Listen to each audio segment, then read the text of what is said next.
Yo guys, how are you doing today? Hearthstone recently announced the new mini set for the Into the Emerald Dream expansion called Embers of the World Tree. It releases on May 13th, 2025 and is based on the Amir Drasil, the Dream's Hope raid in World of Warcraft, where the Druids of the Flame attack the World Tree Amir Drasil. We'll get 38 new cards and we'll have a look at those today. So let's jump right into them and start off with the neutrals, so we already know what's going on in the set for when we have a look at the classes. And first up, Living Flame, a 2-mana 2/2 elemental with Death Rattle, draw a fire spell. Obviously, right off the bat, this is just a very solid card. That said, it is a little bit slow, so I think you really only want to play it if you are looking for like a very specific fire spell. And yeah, maybe you could go for board clears like Hellfire or Baking Soda, Volcano, if the meta gets very aggressive. But just for cycling, I don't think it's really good enough. So mostly we would want to find like a build around spell with this, and the only thing that comes to mind there is Supernova from Mage. I don't know if that will be good enough, but the fire spell is pretty generic, and I'm pretty sure that sometime in this card's life cycle we will see it played. We just need the right spell for it. Next up, Petal Picker, 3-mana 2/3 Draenei, Battlecry. If you've imbued your hero power twice, draw 2 cards. And this is just a really good card. I think we'll see this in basically every imbue deck. Basically every imbue deck is really lacking draw, so this really fits, solves a lot of problems for the archetype. Mage even went so far as to cut Divination because it really wasn't that good, but couldn't find a replacement, and this might be it. It's obviously a really good evolved target for Shaman's imbue hero power. In particularly, it's very good for Paladin. Paladin wasn't really lacking draw, but with the way the hero power works, it basically takes as much draw as possible. And with the Paladin imbue spells, this can sometimes be played on curve.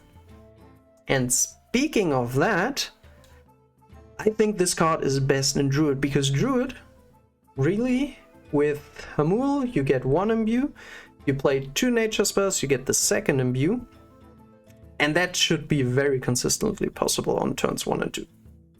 Just playing 2 nature spells. So Druid can pretty much play this card always on curve, and that's very good. And like it has the deck space for it. Like there are a lot of bad cards in the imbued Druid deck. Reforestation, for example, is a big one. Yes, it's a nature spell, and yes, it helps with reloading a little bit, but I think we'll gladly cut that for the Petal Picker. And Imbued Druid is obviously especially interesting because right now I think it's probably the best of the imbue decks we have so far. Up next we have the epic Zakali Flamemancer, 6-mana 4/4 Battlecry. If every card in your hand is of a different cost, reduce their costs by 2. Obviously this card has very high potential. Like, we could get a 18-mana discount basically with 9 cards in the hand, plus this when we play it. Obviously that's not very realistic, because even for a lot fewer cards this will be difficult to pull off. And turn 6, bringing this out on turn 6 is probably a little bit too late to just make pure mana cheating for like putting up a big threat earlier than you're supposed to be. Not really meta, like around turn 6, turn 7, when this then starts to to make an impact. This, like most decks, can deal with everything that you throw against them, so this pretty much needs some combo to shape up, that you discount some cards to allow them to pull off that combo, like Emperor Thorison did back in the day for a lot of combos. And I hope we can see something like this, but it's very difficult to pull off. It's a very interesting and cool deck building challenge I hope that people look into, although I'm not quite sure that, especially with the limited card pool right now after post rotation, that there really is something to discover. Yeah, we'll have to see. This is the kind of card this could, in its life cycle, at some point just randomly become super broken, or just do nothing at all forever.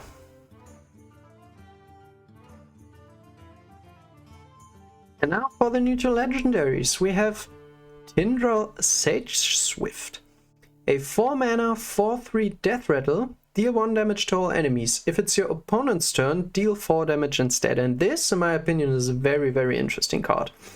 Like, yes, it has really not a lot of health, but since you wanted to die, it doesn't matter that much anyways.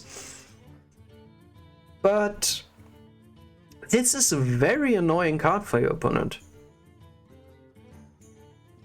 Very annoying. Like, either your opponent clears it and takes a lot of damage, not only to his board, but this hits face as well, and 4 damage is pretty good. Or they choose to ignore it and it just goes to town for 4 every turn. Interestingly, with the base death rattle, when you control it and trade it off yourself, being only 1 damage, that's really not a lot. So in some way, both players are very much incentivized to not trade with this card, and that's a very interesting situation. I don't quite know how this will shape out. Like, that could be very oppressive, especially considering that you could also just play this in aggressive decks to make your opponent less inclined to just use AoE spells or something like that. So I see a lot of potential in this card, but it really gets crazy if you consider certain synergies. It's really insane with Orbital Moon, like giving it Taunt so your opponent can't ignore it, and Reborn. That's very insane. And if it matters the lifesteal, you'll basically just, once this dies with lifesteal, you'll be at full health again. So that's very strong for Death Knight.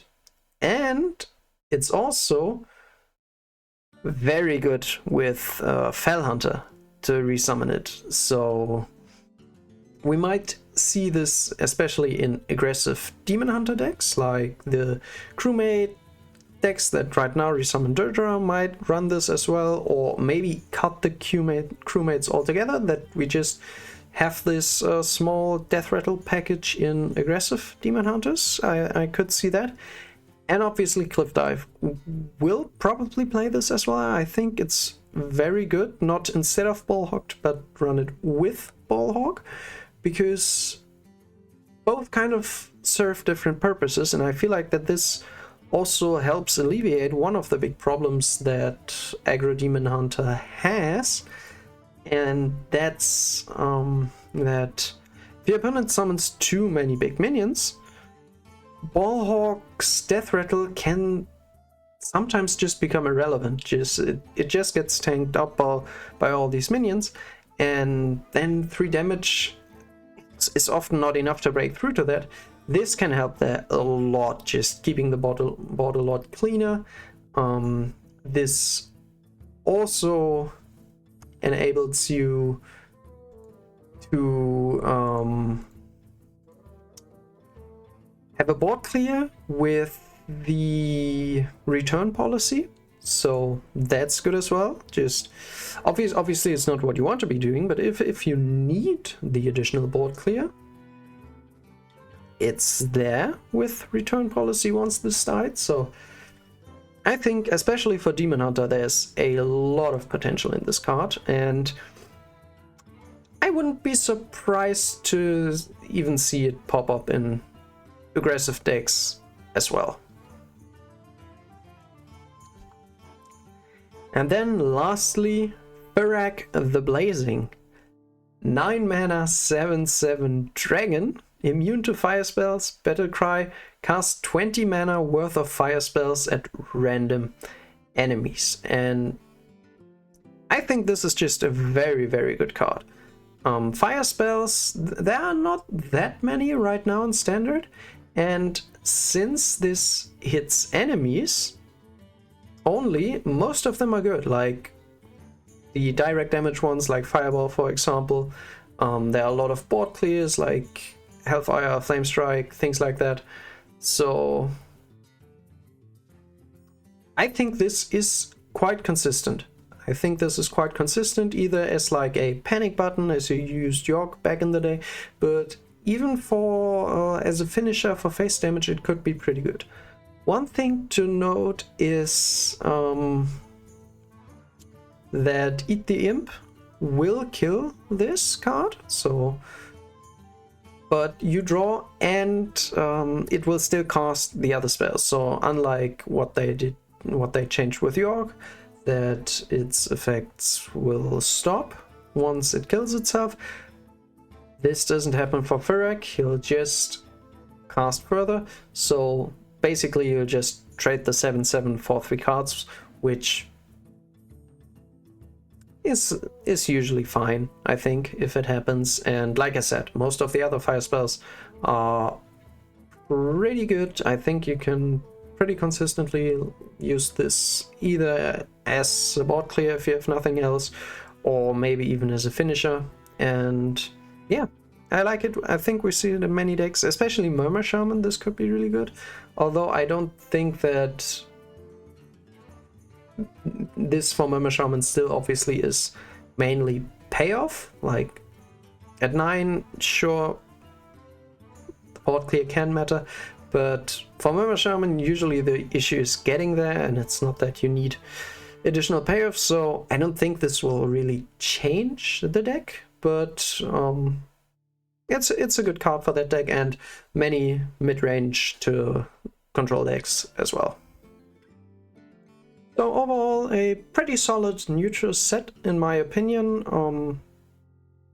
Definitely many solid and interesting cards, but nothing that immediately stands out as super broken, which I think is important with the designers trying to slowly lower the power level of the game back down, especially recently now with Into the Emerald Dreams. And yeah, so not pushing that too much back up definitely is a good thing in my opinion. But let's see how the classes fare. And first up is Death Knight. Death Knight gains the 3 mana fire spell Chromate. Discover a minion with a dark gift, it costs 2 less. So with the 2 mana reduction and the dark gift, which is usually worth about 2 mana, the cost of 3 seems fine, especially considering you have to put it up front, making this card like a little bit slower.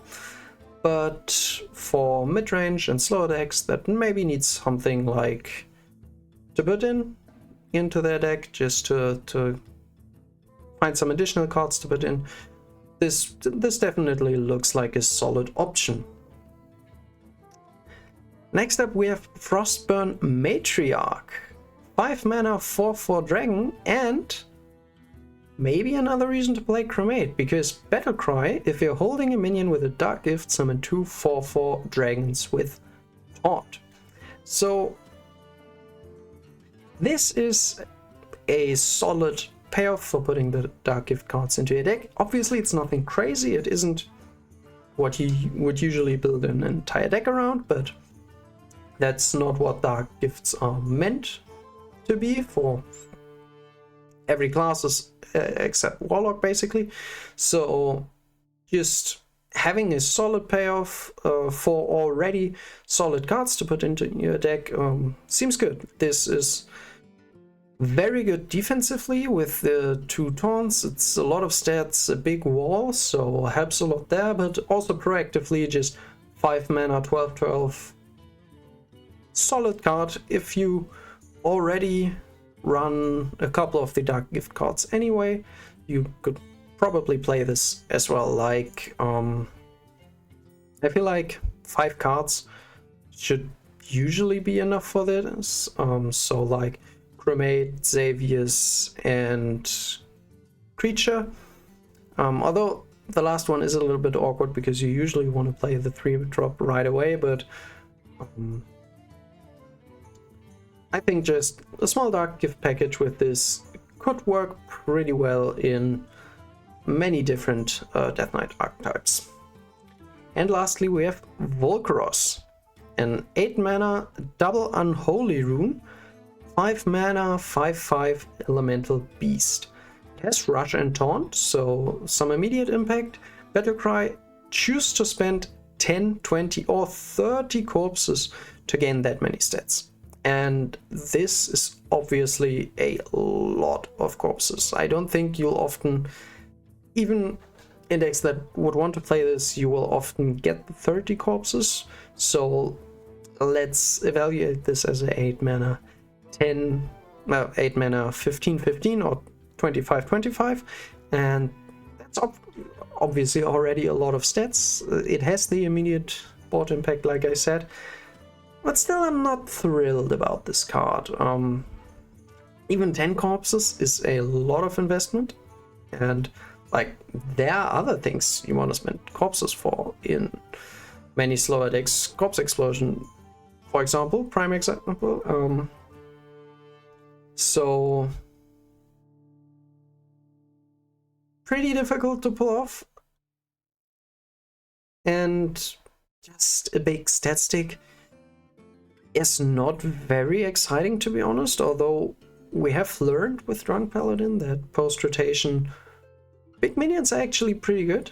A lot of decks have difficulties removing them, so this card might be better than it initially looks, but even then I don't really see what this fits into. We don't have a deck really running double unholy, and I don't know really why you would want to go for double unholy. This card I don't think justifies it on its own. So sadly I don't think we'll be seeing a lot of Volcaros. But one thing you have to mention about this card is that you can discover it with charge through a Dark Gift, and if this happens you can just die on the spot, and I really don't like that. Overall I think a pretty solid set of cards for Death Knight. And then next up is Demon Hunter, who gets a 2 mana 2/3 elemental Felfire Blaze. After you cast a Fel spell, destroy this and deal 2 damage to all enemies. So basically it's a 2 mana 2 damage AoE. It does hit face with the added flexibility of playing it as a 2 mana 2/3. But to make up for that, it has an additional condition to trigger, and I don't think like the dream scenario for this is particularly likely, that you play this on turn 2 or whatever turn, get to trade, and then trigger the AoE. It really doesn't make any sense. Like, whatever this trades into would have died anyways, and trading into bigger minions obviously doesn't work. So this card just feels pretty clunky. And then you add to it that we really don't have a lot of fel spells to work with currently, so I don't think this card is particularly good, but maybe this new fel spell can change something about that. And it's 2 mana Sigil of Cinder. At the start of your next turn, deal 6 damage randomly split among all enemies. So this is obviously kind of slow, but it's a lot of damage. It's a lot of damage for 2 mana if your opponent's board is empty. It's basically a fireball just to the face, and the opponent will have to think twice about what to play into this when you put it up. So that's definitely pretty interesting as a decision point for your opponent as counterplay. And it's obviously not particularly good removal, but with 6 damage that early on, it can definitely help a lot for softening up minions for trades and things like that. So I think this is just a good card, and we'll see a lot of this in, yeah, aggressive Demon Hunter decks in the future. And then lastly we have Scorch Reaver, a 4 mana 4/4 battlecry. Discover a fel spell, reduce the cost of fel spells in your hand by 1. So for all fel spells in your hand, and this is kind of the crux about this card. I see potential in this, but it really has to hit more than just the discovered fel spell. You need more fel spells in your hand for this to be good, and like I said, the pool is relatively limited, so maybe this time is not yet up for this card. Maybe in future expansions we get a couple more good fel spells that you would actually want to build a deck around fel spells, and in that deck this card is very good, but right now I don't quite see it.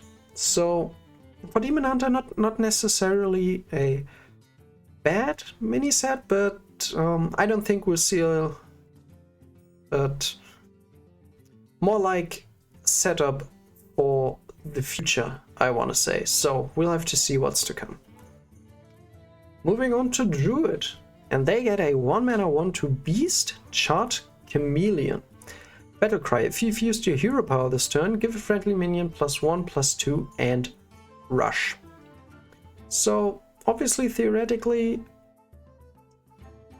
2/4 in stats with rush, or maybe even giving rush to more stats is pretty good. But usually when things like this are tied to the hero power, just hero powering to get this effect is obviously not worth it. But we all already know what this card is intended for, and that's Imbue Druid.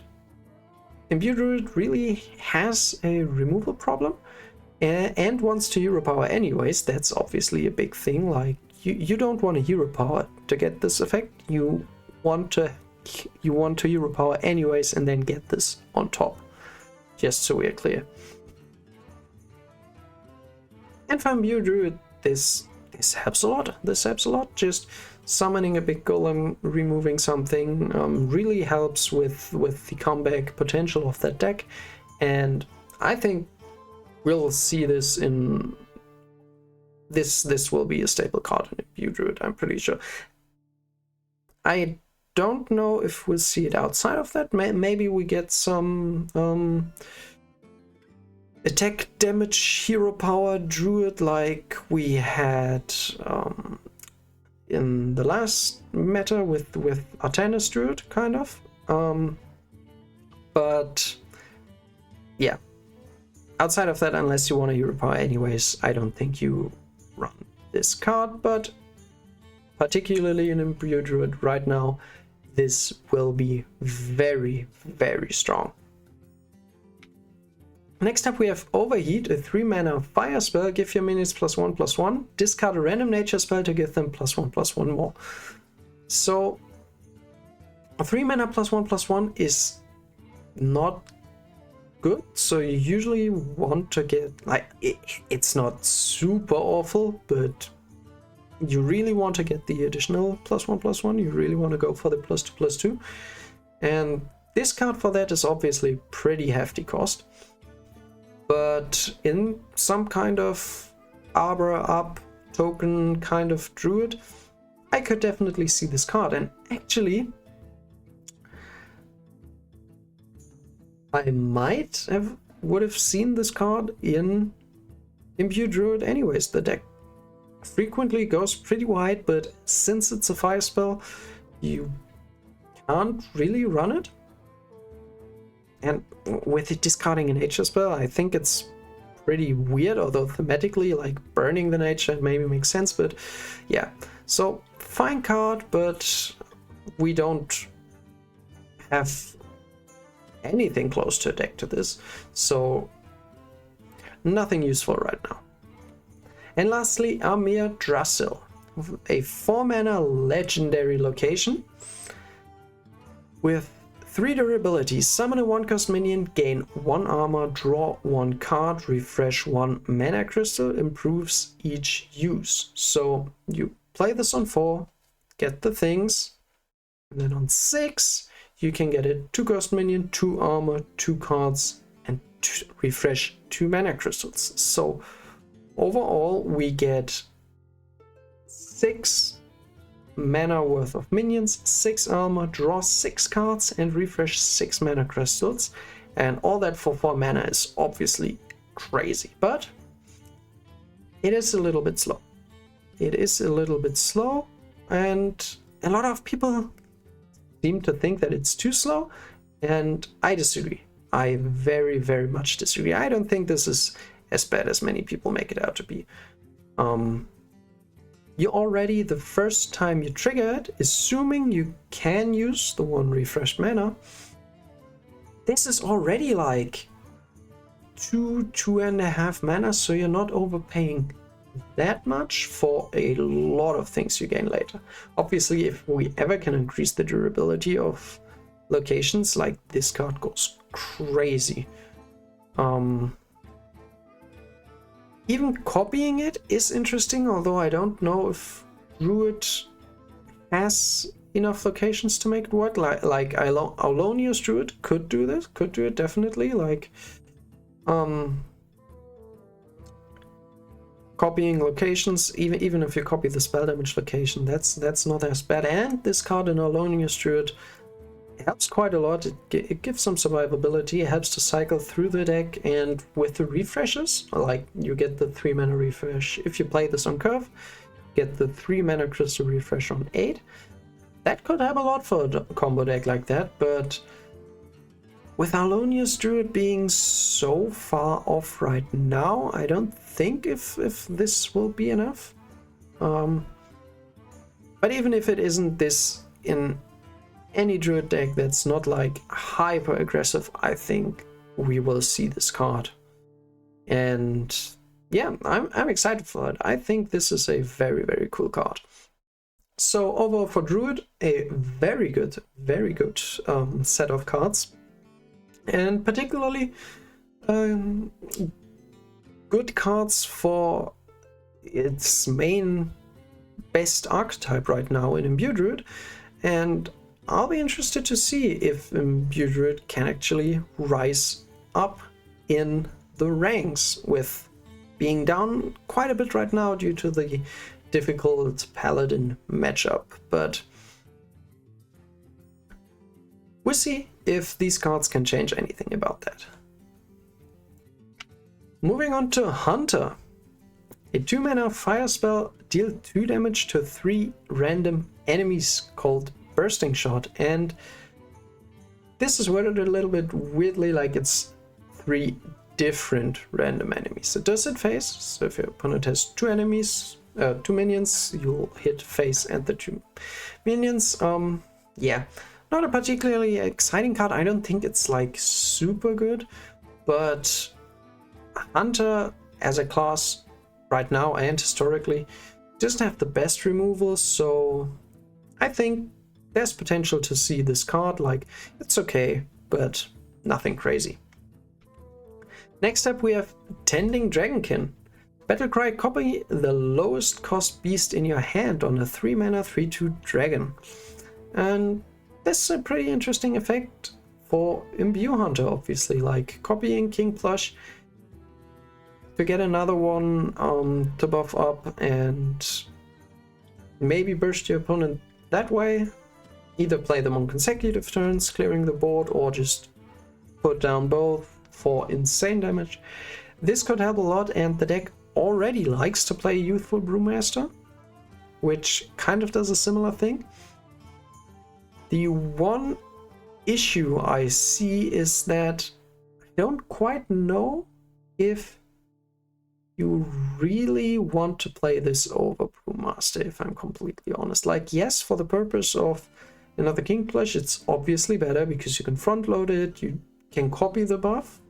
Brewmaster would reset them, obviously. But that said, Brewmaster has other applications. You can bounce other minions back to hand to maybe get additional imbues or additional removal, whatever. And this can't really do it, so I think it's a fine card. We might see it in Imbue Druid, but I don't know if it really changes a lot for the deck. I don't think this makes Imbue Druid crazy broken or anything. In fact, I think it will remain about the same power level with this card, but maybe the third card changes something about it.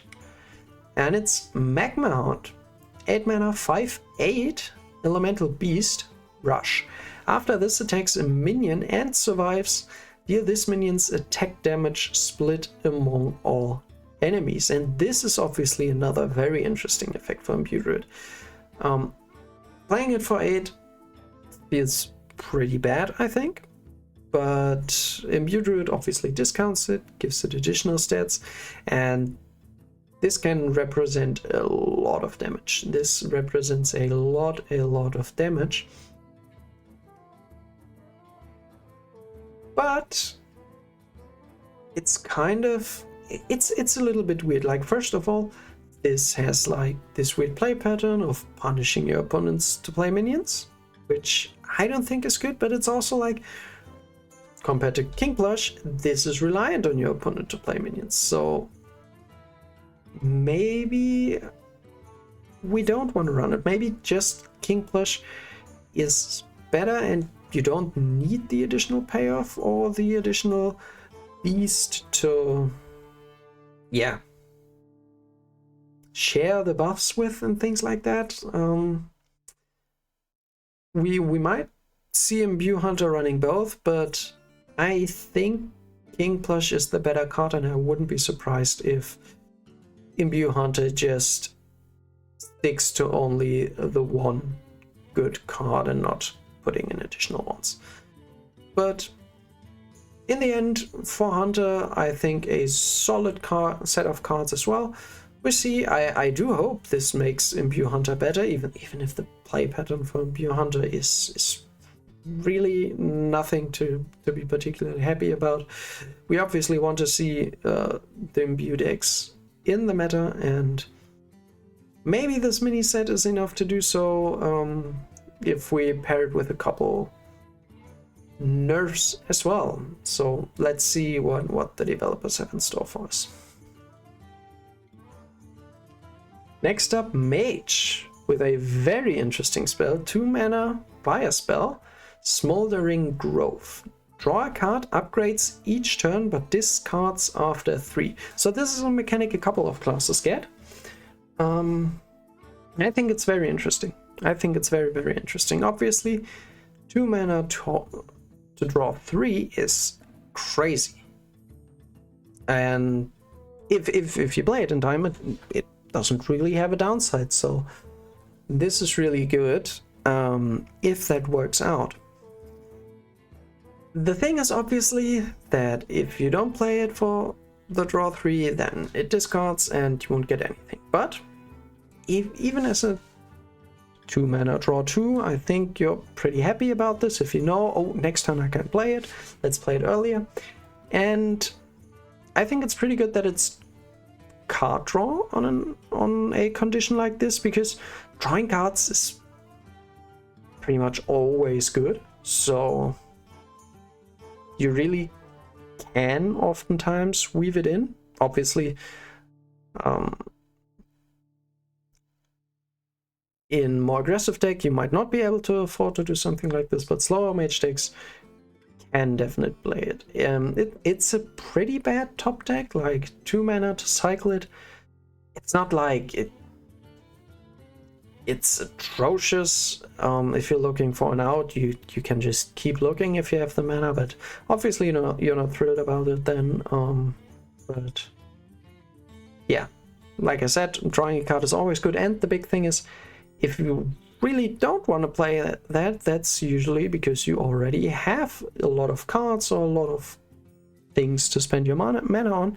And so this card really is... So this card's condition really only makes it bad when you don't need it anyways, which I don't think is not as big of a downside as you might like, as it seems at first for this card specifically. So I think this is very good. We see this in pretty much all mage decks that are not like hyper aggressive, I think, and it's just a very, very good card. Next up, we have 3 mana, another 3 mana fire spell, Scorching Winds. Deal 3 damage, discard a random fire spell to deal 3 more. And again, similar to Druid's Overheat, you really want to get the second effect to make this worthwhile. So this for 3 mana could be a fireball. And as removal, this card is very meh. Like, yeah, sometimes deal 3 to remove something is fine, but you really want the 6 damage, and if you use it as a finisher, the discard obviously doesn't matter. That said, I don't know if that's good enough. Like, also you can't use it as removal if you don't want to discard a fire spell and have one in hand. So that's kind of awkward. But the big saving grace, I think, for this card is that it scales twice with spell damage. So with spell damage +1, you deal 4 + 4, and that can obviously get really crazy. We'll see if any deck can abuse the fact that it works like this, but outside of that, I really don't think this will see a lot of play. And lastly, Inferno Herald, a 4 mana 3/6 elemental. After you cast a fire spell, get a random elemental and reduce its cost by 3. Very interesting effect. Also helps that it reduces the cost, so you can get a lot of things played quickly afterwards, after triggering this effect a couple of times.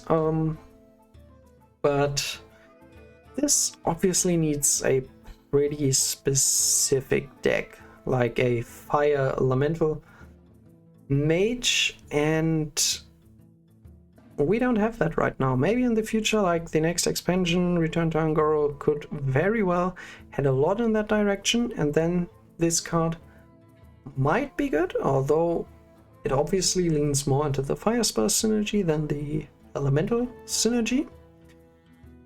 So you need the right fire spells for this to work. And yeah, I think the conditions in which this card could be good are pretty specific, and we'll have to see if we see those conditions in the future. So for Mage, one very good card, 2 ones that might see play at some point, but overall a fine set of cards, I'd say. Moving on to Paladin. We have 1 mana Smoldering Strength. Give a friendly minion +1/+1. Upgrades each turn but discards after 3. So again, playing this 1 mana, give a minion +3/+3. Very, very good. And with 1 mana, it's pretty easy to weave it in. Obviously has the condition to control a minion on board compared to the mage spell, which just draws cards. But Index, you would want to play this, you will have a minion on board most of the time. Obviously could be a little unlucky if your board gets cleared before, but even then, with 1 mana, pretty easy to weave it in. It's already pretty good for +2/+2, and sometimes maybe fine for +1/+1. So a pretty good card, and I think this could find a home in Drunk Paladin. Sadly, it's not a holy spell, but just playing this for Sea Shanty seems fine. We'll have to see, but overall, pretty good card, and we'll see play at some point, pretty much guaranteed. Next up, a 2 mana 3/2 Ashleaf Pixie. Battlecry. If you're holding a spell that costs 5 or more, gain Divine Shield and Lifesteal. And this is a pretty weird card, because if you want to play this on curve, you basically need to either play a lot of high cost spells or actively mulligan for them, which I don't think you would ever want to do. So I don't see this being too consistent on 2.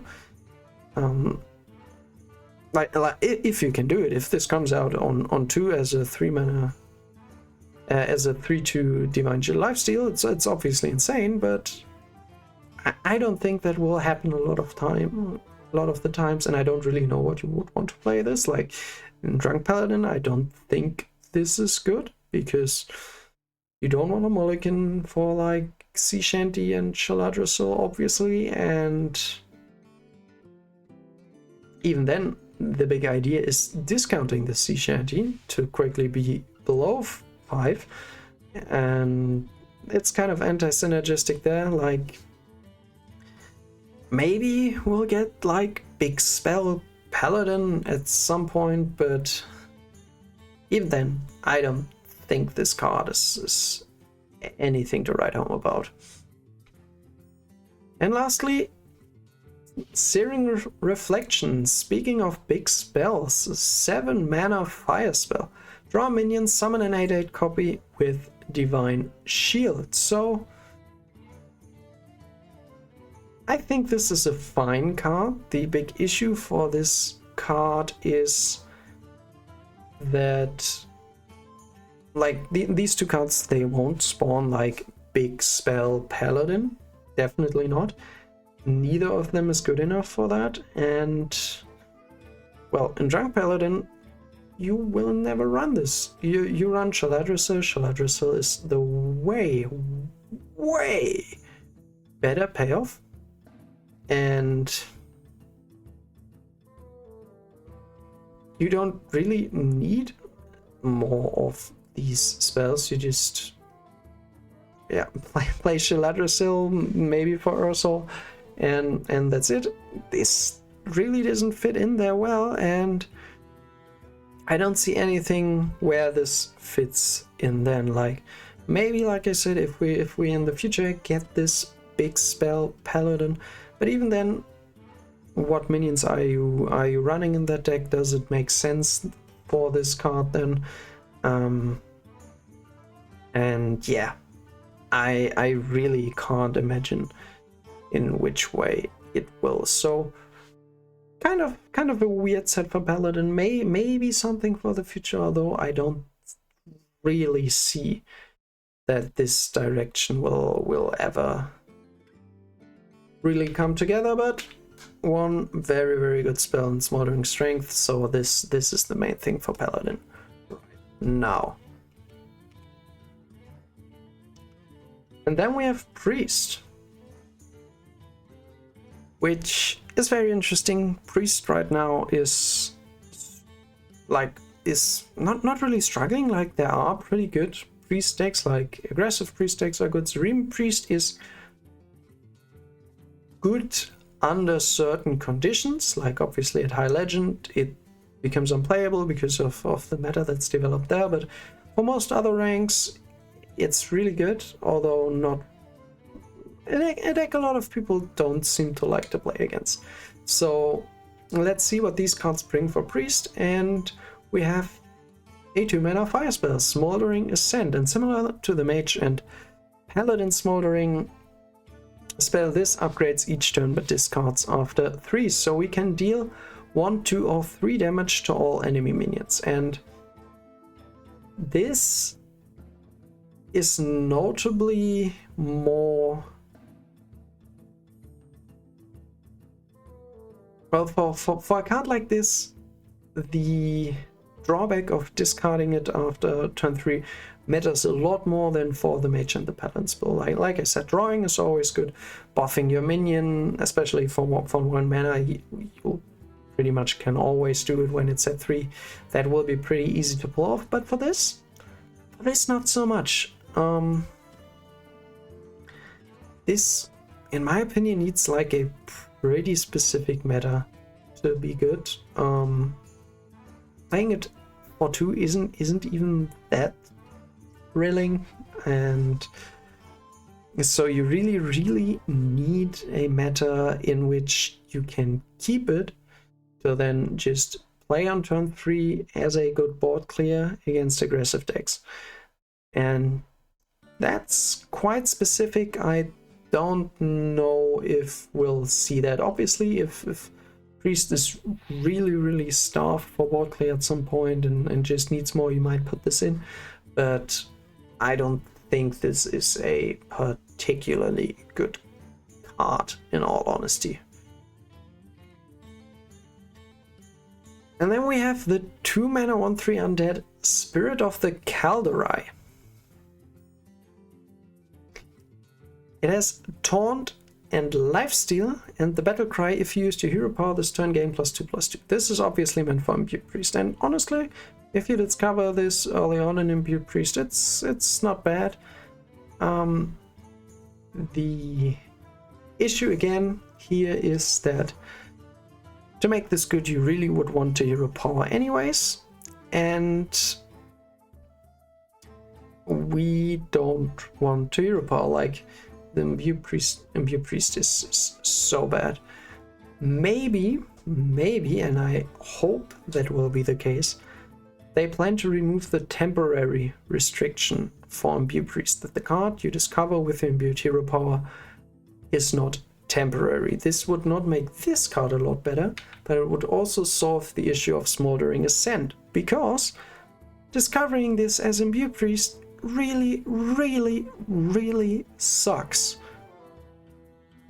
Like, this is so anti-synergistic with Imbued Priest, and it's not even...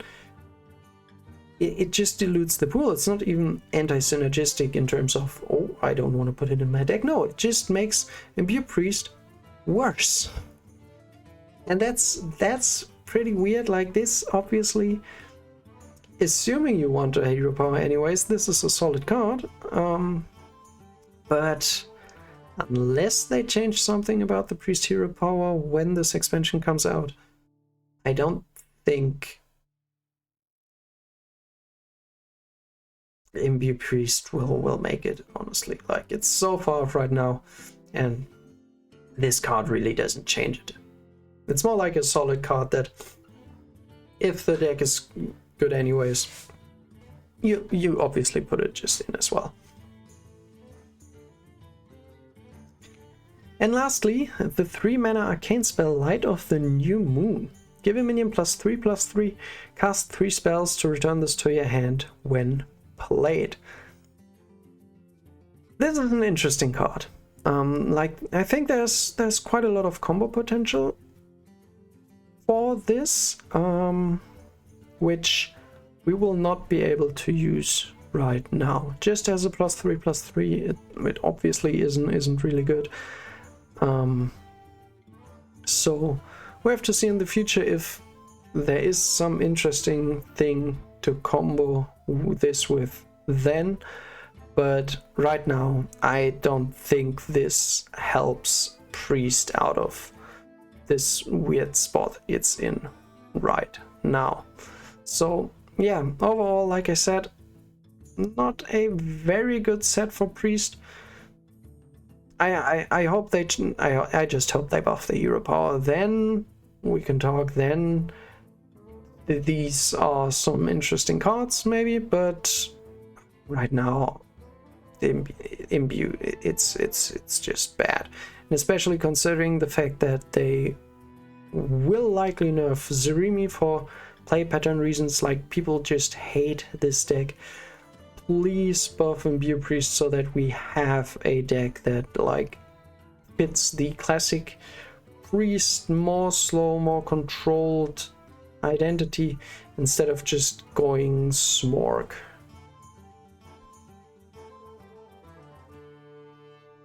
And moving on from Priest, one of the worst classes right now, to one of the best, Rogue. And it starts off strong with Cinder Sword. 1 mana 1/2 weapon Battlecry. If you're holding a minion with a Dark Gift, gain +3 attack. So this is a 1 mana 4/2 weapon. 1 mana 8 damage. This card is crazy. Obviously, it does not have that. You can't play it on turn 1. You have to play it later on. It's also not like Spirit Claws, like this is a battle cry. You have to wait for the Dark Gift minion to play. You can't play it preemptively.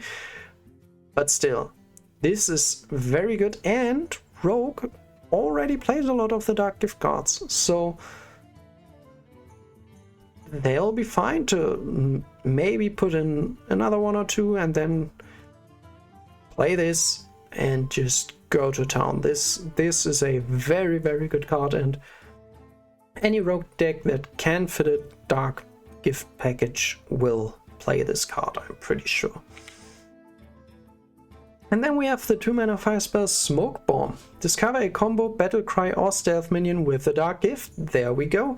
Just another card to enable Cinder Sword and continue the trend of just, yeah, solid Dark Gift cards. Like, what is there to say? Like, aside from maybe Xavier's, which is really good, all the Dark Gift cards are just solid, and this is as well. With combo Battlecry and Stealth, I think you can assume that you'll always get like a pretty good selection, and yeah,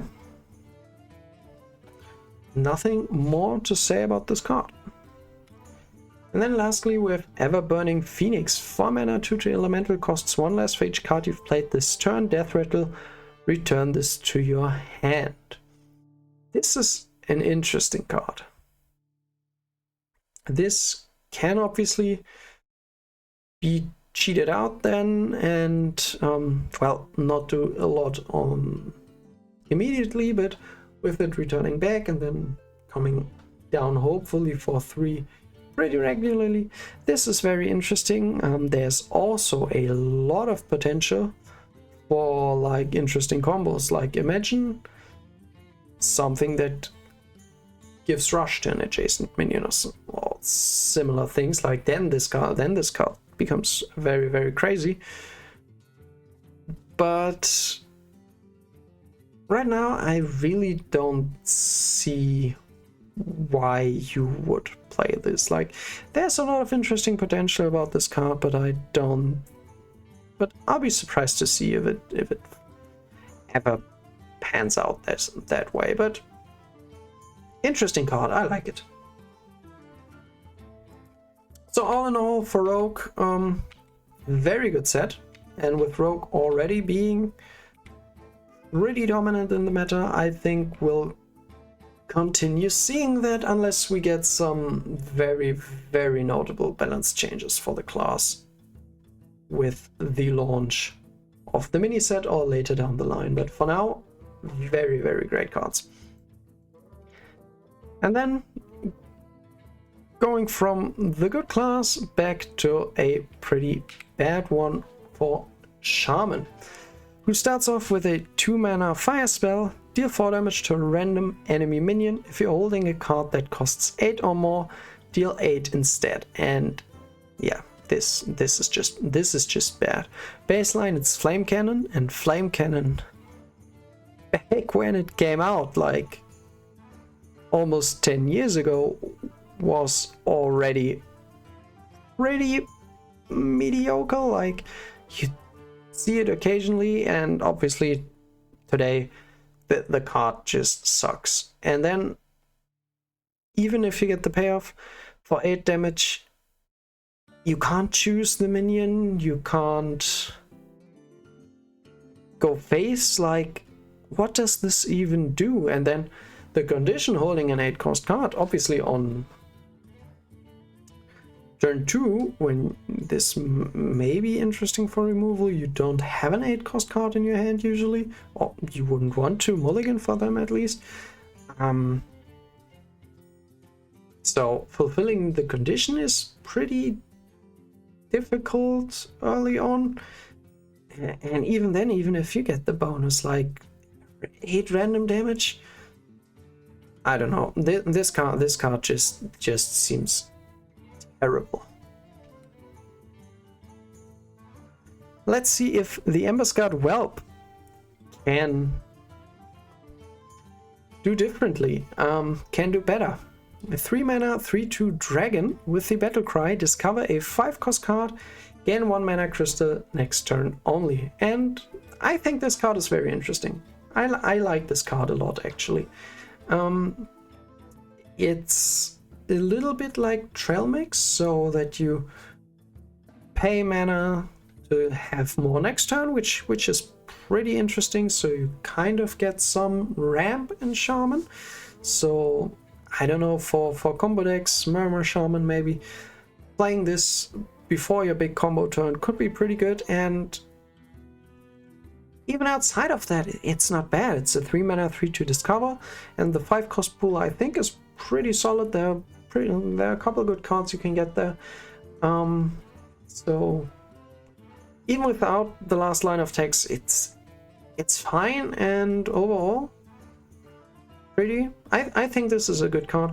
We'll have to see where this goes into. It is kind of specific in what it goes into, or is it even? Honestly, maybe just slower decks in general like this. Like, puts up a body, discovers a card, and ramps for next turn. Honestly, I think we might see this in multiple slower decks, not necessarily only ones that have some kind of payoff combo. Like, even just playing something 1 turn earlier. Obviously, it's not crazy, but it's not the only thing this card does. So,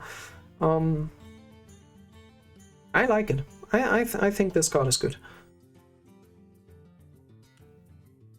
And then the 9-mana Avatar of Destruction. 9/9 elemental with taunt, death rattle, deal 9 damage to all enemy minions. And, well, this is just another bad card. I don't know what to say. Like, maybe if you cheat it out against more aggressive decks, it could be good, but what do we even cheat it out with? And even then, they are pretty... I'm pretty sure there are better things to cheat out than this. Obviously, if you evolve into it, it's pretty good, but just playing it, no way. Playing this, just no way. Maybe if it would hit face, like, then we could talk about this card, but right now it's just bad. So yeah, sadly, for the already struggling Shaman, just not a particularly exciting set of cards. Like, this is pretty good, but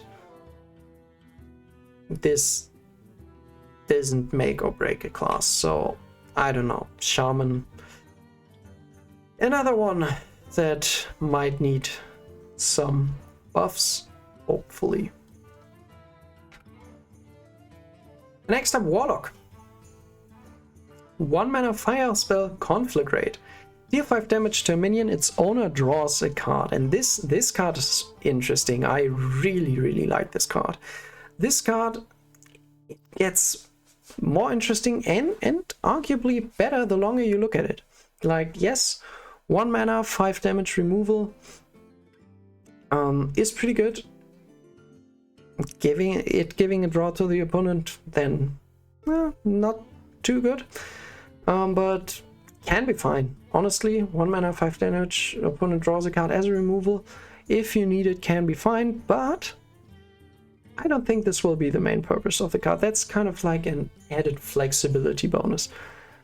This card is really good to kill off your own minions, like even just 1 mana kill, even just in decks that cycle, just kill off a minion that already used its effect to draw a card is fine, but playing this on Ancient of Yore, especially after you played the Death Rattle Summon 2 Dormant copies of this is really good. So in all these Wheel, Starship and Mill Warlock decks, this card I feel like will easily be slotted in. This is really good.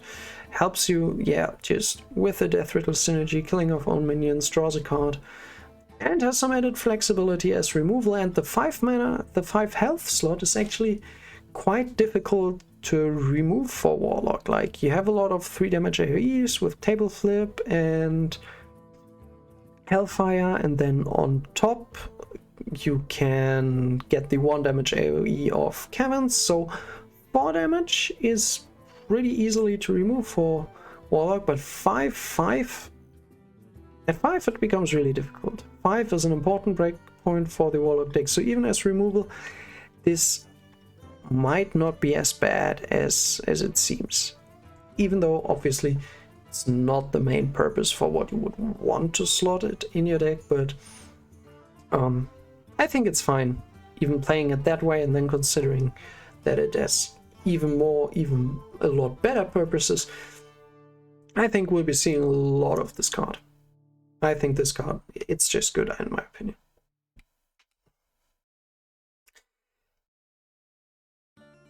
But then we have the 3 mana 3/3 Amber Root Destroyer. Whenever your hero takes damage on your turn, deal 3 damage to a random enemy minion.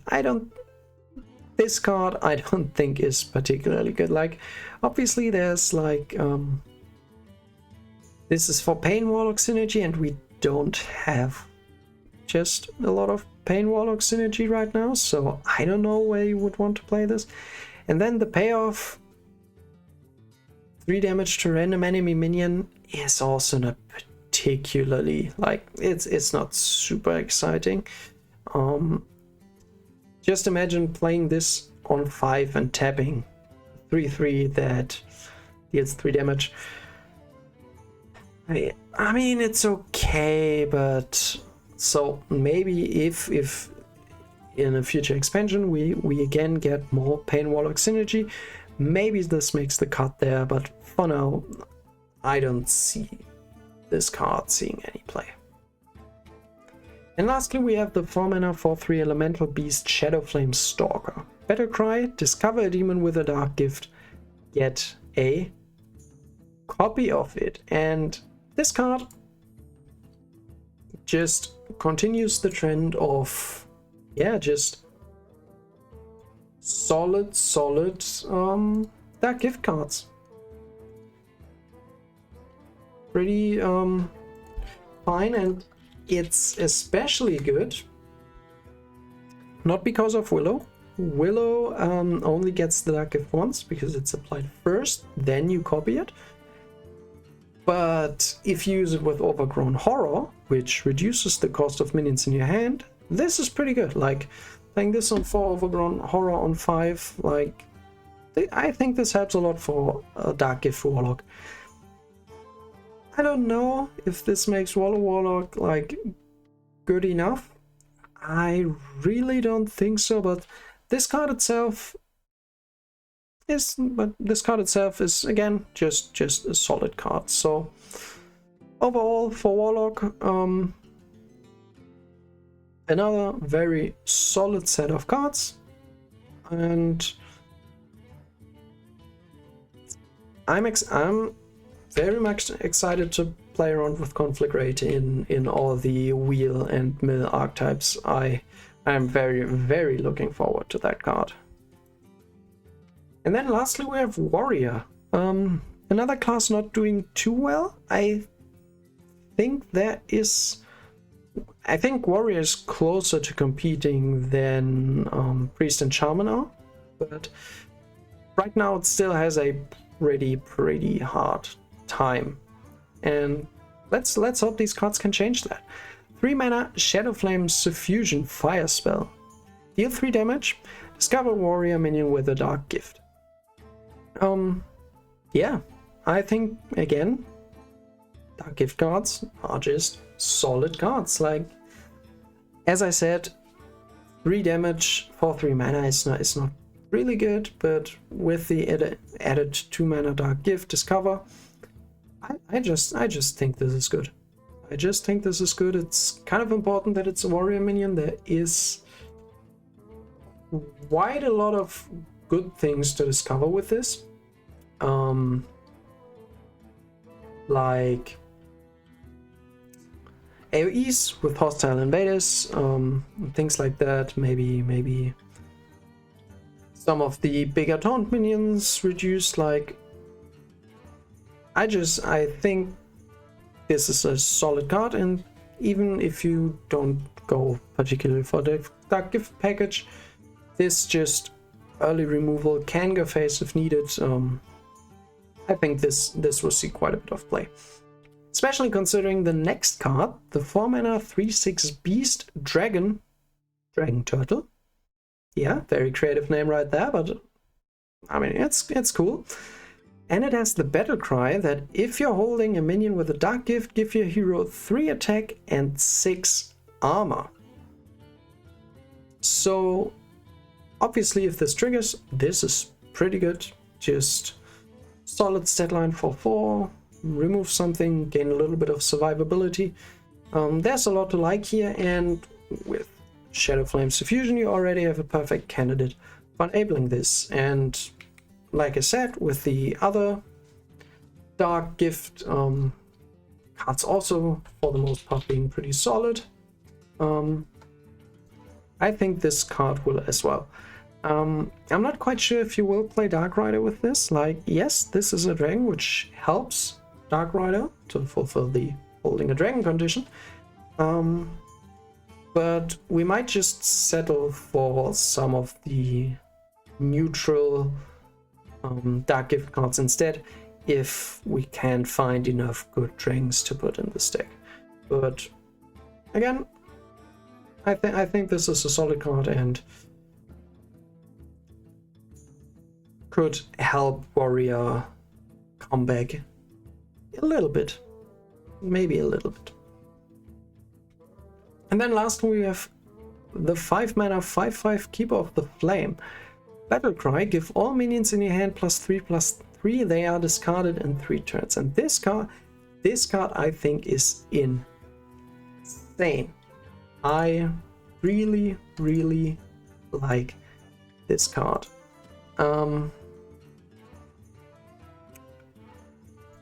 Obviously, right now we don't have a hand buff warrior where this just goes in immediately, but this card is good enough to maybe spawn that. Like, warrior does have some some hand buff cards already, and we all know how powerful Amateur Puppeteer is in Death Knight, and that's just +2/+2 for undead. This buffs all your minions in your hand by 3, and discarding them in 3 turns, you just play a little bit cheaper minions, play this on 5, and then turn 6, 7, just vomit everything on the board. I think there's a lot of potential in this card.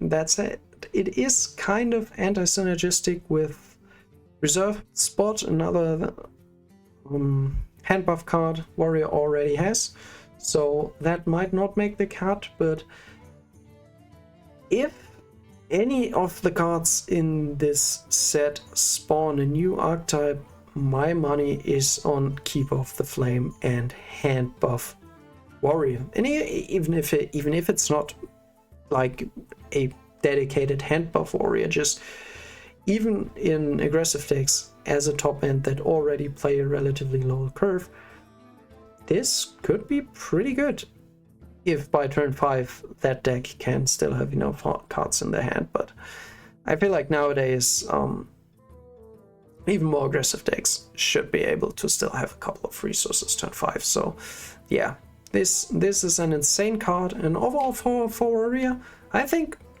a good set with warrior being in the dumpster right now. I don't quite know if it's enough to bring warrior back to the top, but I certainly hope so. I want to play with these cards. So that's all the cards from the new mini set. I'm particularly excited. I like this a lot. Like, there are a lot of pretty good cards, a lot of interesting cards in my opinion, but nothing too crazy. I currently think the power level of Hearthstone is pretty good, maybe even slightly lower might be perfect for me, but so I'm happy that this just doesn't break the game again, but introduces a couple of interesting cards to play around with. So I'm definitely looking forward to Embers of the World 3 coming out May 13th. If you want to play it already with these cards, Arena already has them, so you can try them out there, and then we'll talk about the impact of these cards once they hit standard. Like and subscribe if you enjoyed the video, and until next time, bye.